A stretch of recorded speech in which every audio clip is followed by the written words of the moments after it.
मनुष्य मुक्त नहीं हो सकता, तो वो कर्म कैसे करे कि उसे पाप और पुण्य से मुक्ति मिले? हे पार्थ, इसका तरीका यह है कि मनुष्य फल की इच्छा त्याग कर कर्म को अपना धर्म समझकर करे। फल उसे अवश्य मिलेगा, परंतु इस फल का वो विधान की इच्छा समझकर स्वीकार करे। ज्ञानी पुरुष इसी योग को अपनाकर कर्म योगी बन जाते हैं। वाह प्रभु वाह! उस कर्म का तरीका बताओ जिससे कर्म करो और बंधन भी ना हो। इसका बड़ा ही सहज तरीका है। तुम कर्म फल में आसक्ति मत रखो। यह कैसे हो सकता है? फल प्राप्ति की इच्छा तो हर कोई करता है। परंतु क्या इच्छा करने से मनुष्य को फल की प्राप्ति होती है?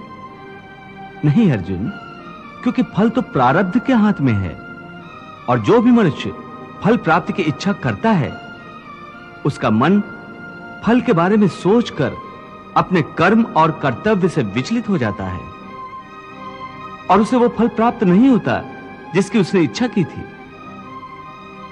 पार्थ, मनुष्य केवल कर्म कर सकता है, फल कदापि मनुष्य के अधीन नहीं है।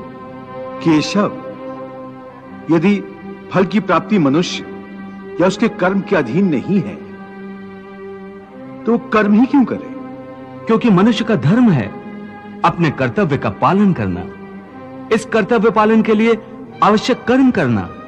परंतु हे केशव, फल प्राप्ति की कामना छोड़ने पर मनुष्य में कर्म करने की प्रवृत्ति उत्पन्न कैसे होगी? यदि फल की इच्छा न रहेगी तो मनुष्य कर्म ही क्यों करेगा? हे अर्जुन, जो साधारण मनुष्य फल की इच्छा से ही कर्म में प्रवृत्त होते हैं वो सुख दुख आदि के चक्र में फंस जाते हैं। उनकी मन शांति नष्ट हो जाती है। हर पल हर समय फल प्राप्ति के विचार से उनकी निद्रा उड़ जाती है।